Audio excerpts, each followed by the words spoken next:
esforço por aceitar, sem admiração e sem cólera, tudo que essa vida me dá. Partirei sem indagar ao próximo sobre minha estranha estada neste mundo. Você tem quantas horas de voo, mais ou menos, Pastor Caio? Sei lá, rapaz. Esse ano teve um mês que eu... Este ano, houve um mês que eu cruzei o Atlântico 7, 8 vezes. 7, Só um mês, fora as outras viagens dentro onde eu estava. Então, é muita viagem, né? Mais de 20 anos que eu não paro de viajar. Tudo bom? Tudo bom? Tudo bom, graças a Deus. Quantos lugares no mundo diferentes, exóticos ou desconhecidos para a maioria das pessoas você já foi? Não sei, países? Países fora do Brasil? Aham. Há uns 60 países, mais ou menos. Aí cada país tem lugares exoticíssimos. Em todos o senhor vai falar? Em todos o senhor prega? Não, nem todos. Em alguns eu vou porque eu gosto de ir mesmo. Sim.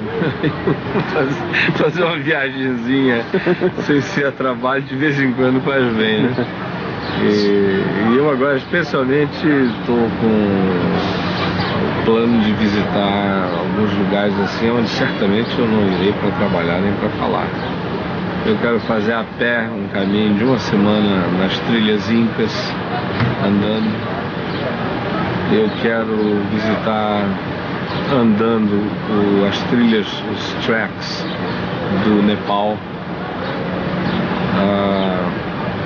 Eu estou aí com muito desejo de também visitar a Etiópia por algumas razões assim, extremamente exóticas. E, enfim, são alguns projetos que não tem a ver com ninguém, tem a ver comigo, com os meus interesses pessoais. O senhor pensa algum dia em, daqui a algum tempo, em parar de pregar, parar com a atividade pastoral e morar em algum lugar, ou ir ser exclusivamente pastor em algum lugar diferente, longe do Brasil, longe dessa atividade, dessa loucura que o senhor vive aqui? Aqui não, lá? Parar de pregar decisivamente nunca. Acho que no dia que eu parar de pregar, é um suicídio para mim. A pregação me alimenta, me rejuvenesce o espírito. Quero viver com a minha essência. Eu fui feito por Deus para pregar. Isso não tem a menor dúvida disso. O resto é detalhe. Agora, o que eu vou fazer na velhice? Eu não sei. Às vezes me passa pela cabeça a ideia de que quando tudo estiver mais ou menos arrumado e as coisas que hoje eu sonho muito em fazer, em estabelecer, estiverem todas prontas e maduras, eu tenho às vezes essa ideia que passa lá no fundo de ir para uma terra distante, onde ninguém me conheça, onde eu comece uma atividade cristã assim do nada. É uma ideia que passa pelo coração, não sei se é isso que vai acontecer. Vamos ver.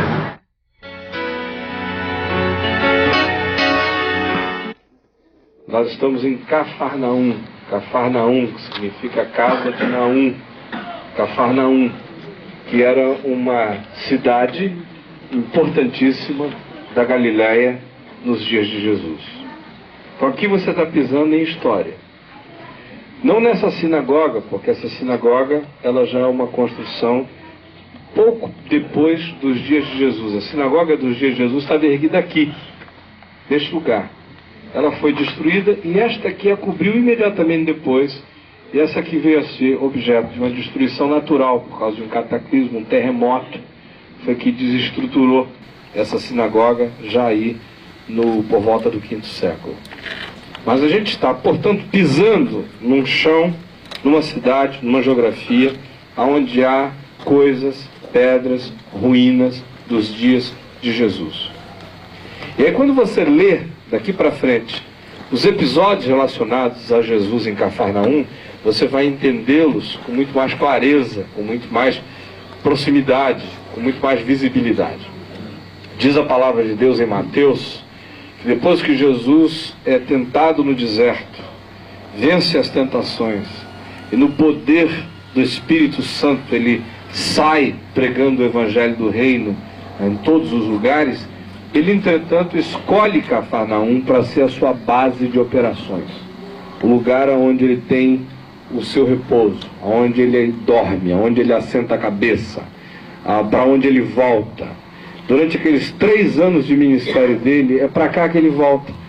Quando ele olhava daqui para o mar da Galileia, era esse o cenário que ele via. Era aqui que estavam algumas das pessoas que vieram se transformar não apenas em seus discípulos, mas em seus amigos, porque ele os encontra nessas imediações. Pedro, por exemplo, não era aqui de Cafarnaum, ele era de Betsaida. Ontem vocês passaram bem pertinho de Betsaida, no ônibus talvez alguém tenha dito, aqui é Corazim, ali é Betsaida. Quando a gente cruza a ponte para ir para o lado de lá do Golã, Betsaida está ali nas imediações, bem próximo.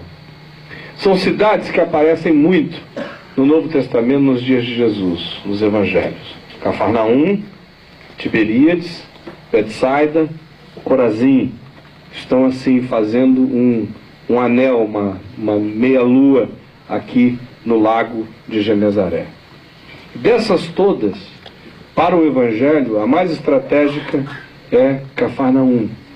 E diz a Bíblia que quando Jesus veio morar aqui, ele veio para se cumprir uma profecia de Isaías, que dizia: terra de Naftali, terra de Zebulon, além do Jordão, Galileia dos gentios, povo que andava em trevas viu grande luz, e os que moravam na região da sombra da morte, a esses resplandeceu a luz. Dentre os episódios do Evangelho mais significativos da presença de Jesus aqui, há alguns. O primeiro é aquele que dizem as pessoas em razão do qual Pedro veio atrair Jesus. Jesus entrou aqui, falou nessa sinagoga, saiu daqui, atravessou ali onde está aquela edificação, há ruínas antigas que se diz são da casa de Pedro. Jesus foi lá e curou a sogra dele. Pedro ficou com uma mágoa profunda. Nunca se viu livre desse ressentimento. E aí um dia deu o troco. Então o pessoal diz que o que explica aquela negação foi aquele episódio. Saiu daqui feliz, vamos lá em casa. Chegou lá, encontrou a sogra doente, curou. Ele falou: não era para fazer isso. Bom, vocês lembram que quando Jesus vem do deserto cheio do Espírito Santo, o primeiro lugar que ele vem em Cafarnaum é a sinagoga, aqui. E quando ele entra na sinagoga, vocês lembram o que acontece? Vem um homem gritando: eis o Santo de Deus! Eis o Santo de Deus! E Jesus, ao invés de ficar impressionado, disse: sai dele, espírito maligno. E o homem estrebuchou pelo chão, alucinado, se debatendo, e o espírito saiu dele. E Jesus repreendeu o demônio e disse: vai embora e não diz que eu estou aqui.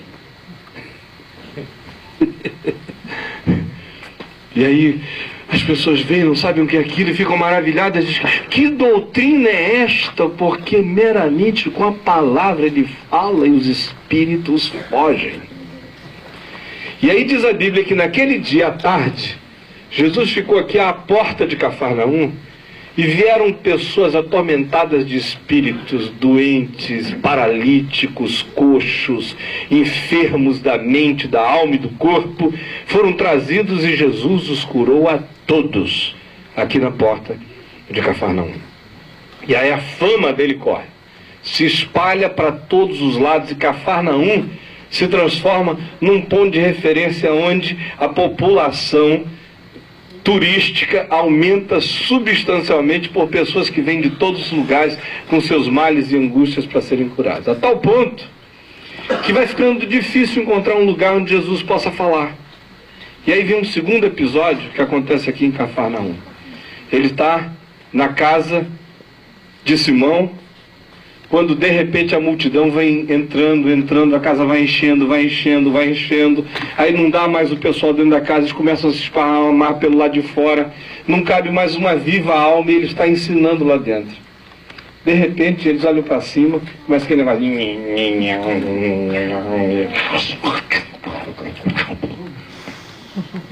barro, palha caindo, a casa estava sendo destelhada. E aí, você imagina o dono da casa, coitado de Pedro, coitado. Eles olham para cima, 4 amigos estão lá carregando um quinto. O quinto era paralítico, e o coitado estava todo amarrado numa maca. Como eles tinham tentado introduzir o homem na casa, não tinham conseguido, resolveram descê-lo pelo eirado, pelo telhado. E o colocam bem no lugar onde Jesus estava. E Jesus então olha para ele e diz: filho, estão perdoados os teus pecados. Aí os que estavam presentes, entre eles alguns religiosos, teologicamente muito certinhos, doutrinariamente muito exatos, começaram a julgar Jesus. Quem é esse que pode perdoar pecados? Só há um que pode perdoar pecados e é Deus.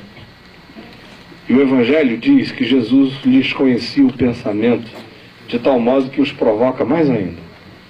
E diz: o que vocês acham que é mais fácil? Chegar daqui e dizer assim: estão perdoados os teus pecados? Ou dizer: levanta, toma o teu leito e anda. Ora, para que saibais que o Filho do Homem tem sobre a terra autoridade para perdoar pecados, eu digo a este paralítico: levanta, toma o teu leito e anda. E imediatamente o homem se viu curado. Pulou e pôs-se em pé. E saiu carregando o leito por dentro da multidão. E todos os que estavam ali davam glória a Deus e diziam: jamais vimos coisa assim. Eu também aqui em Cafarnaum, que havia um homem muito religioso, piedoso, que era o chefe da sinagoga, chamado Jairo. Esse homem era amado por todo o povo, fazia o bem, e ele mesmo, com o seu dinheiro, com recursos, com campanhas que fazia, conseguira edificar uma sinagoga bonita aqui. Mas aí acontece que a filha dele fica doente, e a menina começa a morrer. E eles vão chamar Jesus para virem socorrê-lo, para vir à casa dele, para socorrer aquela menina que está no caminho da morte. E diz a Bíblia que Jesus é chamado, e ele vem, e no caminho acontece uma outra coisa. Havia uma mulher que tinha uma menstruação crônica, havia 12 anos. 12 anos que ela sangrava de dia e de noite, e era um constrangimento enorme por várias razões. Primeiro porque naqueles dias a menstruação era considerada um fluxo imundo, impuro, cerimonialmente falando, uma coisa que falava de impureza. Segundo, porque não havia os aparatos modernos que ajudam uma mulher a conviver com a sua menstruação com um pouco mais de conforto. Eram lençóis e lençóis que a mulher carregava por aí, um desconforto enorme, não podia ir a lugar nenhum. E ainda havia mais uma outra razão: era uma drenagem de sangue, de energia, que não parava. Era uma mulher fraca, arrebentada, frágil. E ela ouviu falar o que Jesus fazia e disse para si mesma: eu acho que se eu ao menos tocar na orla das suas vestes, quando ele estiver passando, se eu tocar ali na beirinha, eu vou ser curada. E lá vem Jesus entrando na direção de Cafarnaum com uma multidão em volta dele, gente para todo lado, todo mundo pega daqui, pega daqui, faz uma pergunta, aquela loucura, lá vem ele andando no meio da multidão. De repente ele para e ele olha assim em volta e diz: quem me tocou? Aí Pedro disse: Senhor, todos te tocam. Todo mundo está te pegando, te solicitando, te querendo. E tu perguntas quem me tocou? E ele disse: sim, esses outros pegaram em mim. Mas alguém me tocou diferente, porque eu senti que de mim saiu o poder. Quem me tocou? Aí lá vem uma mulher trêmula, chorando, se prostra aos pés dele, conta toda a verdade, diz: fui eu que te toquei. Na hora que eu toquei, meu fluxo estancou. Aí Jesus diz a ela: filho, a tua fé te salvou. Vai em paz. Ele entra na casa de Jairo, e aí já havia carpideira, gente chorando, alguns amigos assim cínicos que dizem: não adianta mais, a menina já morreu, o que você ainda está fazendo aqui? Por que está trazendo esse mestre? Os poderes dele param diante da morte, não dá mais. Aí Jesus diz: não temas, crê somente, a tua filha viverá. A menina não está morta, apenas dorme.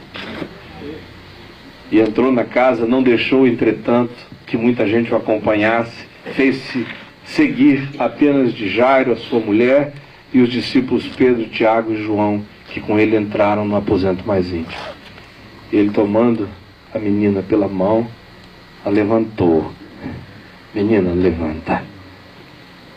E a menina se levanta.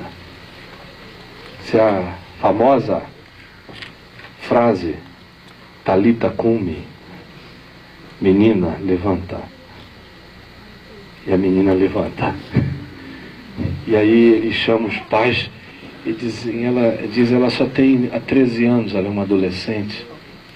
Deem de comer para ela. A coisa mais maravilhosa que eu vejo em Jesus é o realismo dele. Ele não faz aquilo que você tem que fazer. Se o que você não pode fazer é levantar a menina da morte, agora dá de comer para a menina, vai lá e dê, senão ela vai morrer de novo. 13 anos, energia, precisa de vitalidade para viver. Assim, aqui em Cafarnaum, a gente podia prosseguir, eu teria mais um monte de outras histórias para contar, de episódios relacionados ao lugar. Mas eu queria que você guardasse essas e apenas mais uma lembrança ficasse marcando você hoje aqui.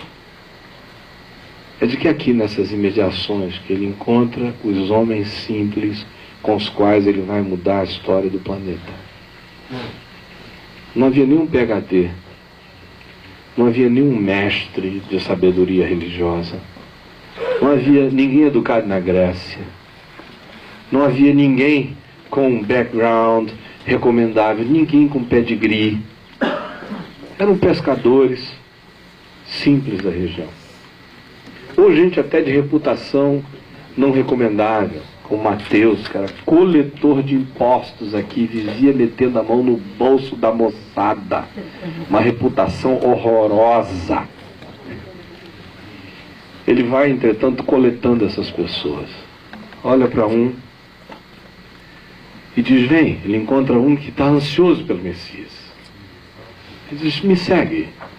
Aí o outro vem e chama um amigo: eis o Messias. Aí ele diz: fica conosco. Aí ele encontra o Pedro, depois de uma noite angustiada, de uma pescaria aqui na frente que não deu em nada, aí voltando frustrado para o porto, ele chega e diz: entra no barco, faze-te ao largo, volta a pescar. Pedro diz: olha, eu pesquei a noite inteira, não apanhei nada, mas se o senhor está dizendo sobre a sua palavra, eu vou lançar as redes de novo. Eles voltam, lançam, já não podem carregar a quantidade de peixe. Os peixes estavam entrando na rede, vazando, pulando para dentro, se suicidando nas redes de tanto peixe. E aí Pedro, quando vê aquilo, exclama, primeiro se ajoelha e diz: eu não sou digno de ti, afasta-te de mim, porque eu sou um pecador. E a vida daquele homem muda daí para frente. Ele diz: fica comigo, porque tu não vais ser mais um pescador, de peixes do mar da Galileia, os teus horizontes vão se abrir. Tu vais se tornar um pescador da humanidade, de homens, o mundo inteiro. Anda comigo. Mateus é outro que, coitado, recebe uma invasão da graça. Fica aturdido, impressionado com essa generosidade que, mesmo sabendo quem ele é, diz assim: vem comigo que eu vou mudar a tua vida, vou te fazer um outro homem, um pescador de homens também, vem com a gente. Aqui nessa região, tanta coisa dos evangelhos acontece. Então hoje, depois que a gente terminar aqui, eu queria que cada um procurasse o seu guia, andasse com o seu guia aqui pela região, ouvindo explicações específicas de coisas históricas, ruínas, tempos, datas, informações. Guarde o máximo que você puder. Isso vai ajudar você fundamentalmente na leitura da Bíblia. Agora olha aqui para mim. Eu queria fazer uma oração aqui pelos doentes. Porque Cafarnaum, mais do que qualquer outra coisa, foi um lugar de cura nos evangelhos. O ministério de Jesus começa aqui com cura. Libertação de oprimidos, cura de uma velha, cura de multidões à porta da cidade, cura de uma mulher hemorrágica, ressurreição da filha de um líder importante. Ainda tem mais um homem que eu não posso esquecer dele, porque ele é uma das minhas paixões dos evangelhos. Um certo centurião, baseado aqui em Cafarnaum, lembram-se dele? Ele também está com um criado doente. Ele encontra Jesus pelo caminho, aqui nas regiões, em volta, e diz: Senhor, meu criado está doente. Alguns já vinham até intercedendo por ele. Olha, esse centurião, o criado dele está doente, ele é um homem bom, ele ajuda a gente, ele é humano. Apesar de ser militar responsável pelas forças de ocupação romana na região, entretanto, ele é humano. Ele não é um tirano, esmagador, triturador, ele mantém a ordem, mas ele é gente boa. E o criado dele está doente. Dá para o senhor fazer alguma coisa? Aí Jesus vem andando e encontra o homem e diz: eu vou até a tua casa curar o teu criado. Ele diz: não precisa, porque eu sou um militar. Eu sou um homem que conheço as hierarquias de autoridade. Quando alguém acima de mim me dá uma ordem, eu obedeço. Também os que estão abaixo de mim, quando eu digo faz isso, ele faz. Porque eu obedeço, então os que estão debaixo de mim também obedecem. Eu conheço o poder das palavras de autoridade. E tu és a autoridade no céu e na terra. Manda uma palavra, basta o Senhor dizer assim, à distância, para o meu criado, aqui, o eco da tua voz, diz assim: fica curado, e ele vai ficar curado lá onde ele está. Quando Jesus ouviu isso, a Bíblia diz que Jesus levou um susto. Eu acho uma coisa maravilhosa esse susto de Deus. Esse Deus que sabe tudo, guarda para si o direito de levar sustos. Se em verdade, eu vos digo que eu nunca encontrei em Israel, entre aqueles que são os filhos de Abraão, alguém que tivesse uma fé como esta. E mais uma vez, são pagãos que dão lições de fé. E aí Jesus diz: vai, o teu servo está curado. E ele, voltando para casa, encontra o seu servo completamente restabelecido. Aleluia.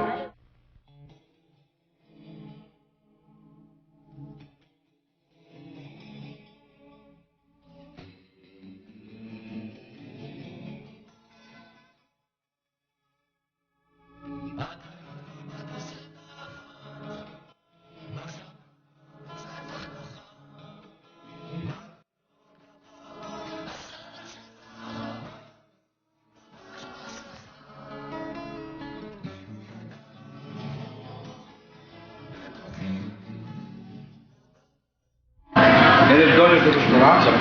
Ele é dono também da loja muito grande lá na Pena. Então, quando Israel perdeu a guerra, nos dias do Eli, a arca foi levada pelos inimigos.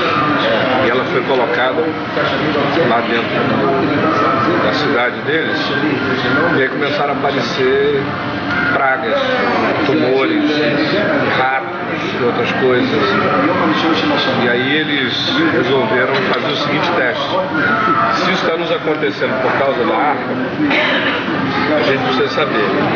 Aí os sábios e magos deles lá, sacerdotes, disseram: façam ratos de ouro, objetos de ouro equivalentes às doenças que estão aparecendo aqui e botem lá. Se parar é porque foi a arca, se não parar é porque foi coincidência. Eles puseram e aí parou. A arca foi arrancada de Israel algumas vezes. O problema é que subitamente ela desaparece da história bíblica depois da construção do templo de Salomão, que foi construído para ser a habitação do Senhor, a habitação da arca do Senhor. E a arca, que tinha sido construída durante o período da peregrinação de Israel no deserto, habitava um tabernáculo. Depois, quando o povo entrou na terra, ela ficou muitos anos na cidade de Siló, lá com o profeta Eli, depois o profeta Samuel. O lugar de pouso dela era lá. Quando depois do roubo ela foi entregue a Samuel, né? Isso. Aí foi quando parou todas aquelas coisas de pessoas que ficaram doentes.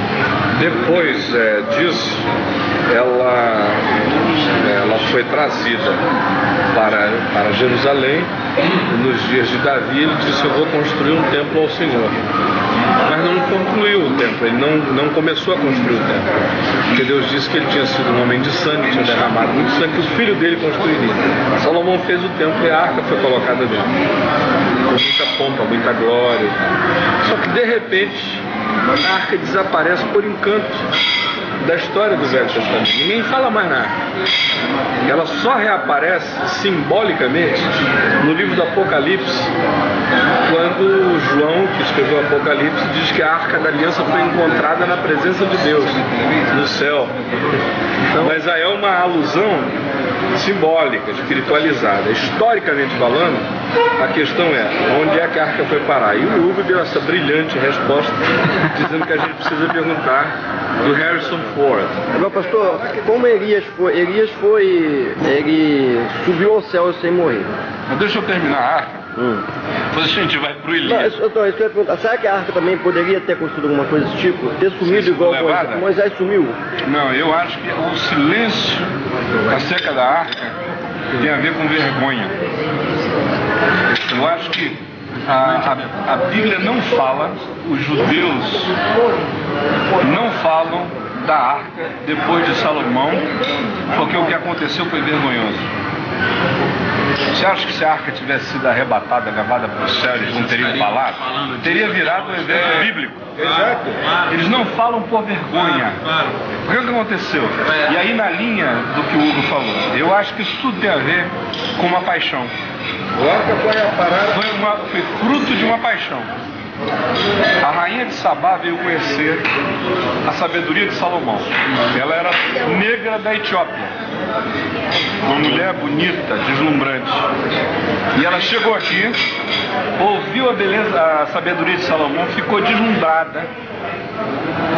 A Bíblia não diz se eles tiveram qualquer relacionamento homem e mulher, mas as tradições abundantes dizem que ela e Salomão se conheceram como homem e mulher, e ela ficou grávida de um menino que nasceu chamado Meneleque. E esse rapaz, quando já estava adulto, veio a Jerusalém e chegou aqui em Jerusalém e foi aceito e reconhecido pelas autoridades judaicas como genuíno judeu, filho de Salomão, com a rainha de Sabá, com a Queen of Shiva. Nós estamos no culto lá no salão lá dela. Então, o que acontece? Quando esse rapaz que ficou algum tempo em Jerusalém voltou para a Etiópia, algumas pessoas de Israel, de Jerusalém, foram com ele, roubaram a arca no meio do caminho. Daí essa teoria da... No meio do caminho, mostraram para ele que tinham roubado a arca. E aí ficou um dilema, isso tudo está escrito em textos históricos na Etiópia. em livros sagrados da Etiópia. No meio do caminho, ele verifica isso, ele fica num dilema, ou ele traz a arca de volta, ou ele leva a arca com ele. O raciocínio dele é o seguinte: esse pessoal que roubou a arca fez o impossível, porque a arca ficava dentro do Santo dos Santos. Para tirar dali a arca, era preciso ter sido um milagre, porque aquilo era... Tinha que ser um coelho. Tinha que ser coelho. E se não morre. Eu achei que tem um problema. Tinha que ser um sacerdote. O Cohen que ele está falando, o Cohen, são sacerdotes. Então, tirou a arca de dentro e conseguiram sair com a arca do templo, sair com a arca de Jerusalém e com a arca pelo caminho. O raciocínio dele foi o seguinte: isso em si já é um milagre. Deve ser porque Deus está querendo que essa arca vá ser levada para Etiópia. Vamos levar. Levaram a arca para lá, e aí o que acontece? Há uma quantidade enorme de registros da presença da arca lá na Etiópia. Só para você ter uma ideia, a história é longa. A história é muito longa. Mas dentre os muitos fatos, você tem, por exemplo, o judaísmo parou de fazer sacrifícios de animais depois do ano 70. Com a destruição do templo foi diminuindo. O judaísmo da Etiópia nunca parou de fazer sacrifícios, até hoje. Existem registros de textos etíopes que dizem que algumas das igrejas de estilo gótico na Etiópia foram construídas por homens brancos de cabelo vermelho, ou seja, europeus. E esse pessoal entrou fundo nisso aí, é de onde surgem os primeiros textos, tipo do Percival e do Holy Grail, do Grail Santo, do Cálice Sagrado e da Arca da Aliança. São textos sob a influência dos Templários e que são nascidos desse tempo aí, e todos eles dizem que a arca está na Etiópia. Os anos vão passando,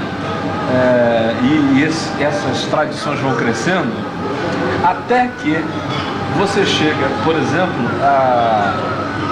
na época dos grandes descobrimentos portugueses. Uma das obsessões portuguesas era chegar na terra do Pastor John, que era uma perversão linguística de uma outra coisa que significaria o paraíso da Etiópia, onde se imaginava que estaria a Arca da Aliança. A grande obsessão deles era chegar lá. Existem textos portugueses de pessoas que chegaram à Etiópia e que falam da presença da Arca lá como uma coisa completamente normal. Hoje em dia existem muitas expedições de pessoas tentando descobrir isso. Qual é hoje a ideia toda?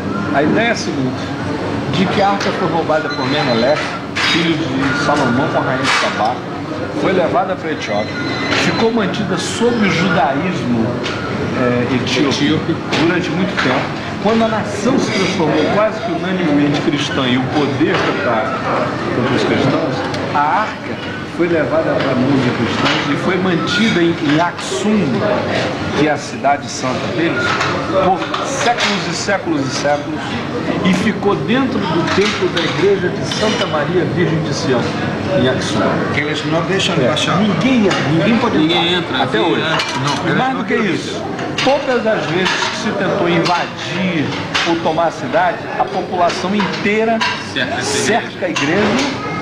E a arca foi levada para lugares diferentes durante períodos. Por exemplo, tem uma outra cidade, num determinado lago da Etiópia, onde a tradição local diz que a arca ficou lá 70 anos, refugiada de presenças adversas no país. Em várias ocasiões ela foi tirada. Todas as igrejas da Etiópia têm o que eles chamam de tabote. Tabote é uma réplica idêntica da Arca da Aliança, do mesmo tamanho e tudo. Ninguém explicaria uma presença tão forte se não houvesse por milênios, se não houvesse uma justificativa histórica muito razoável.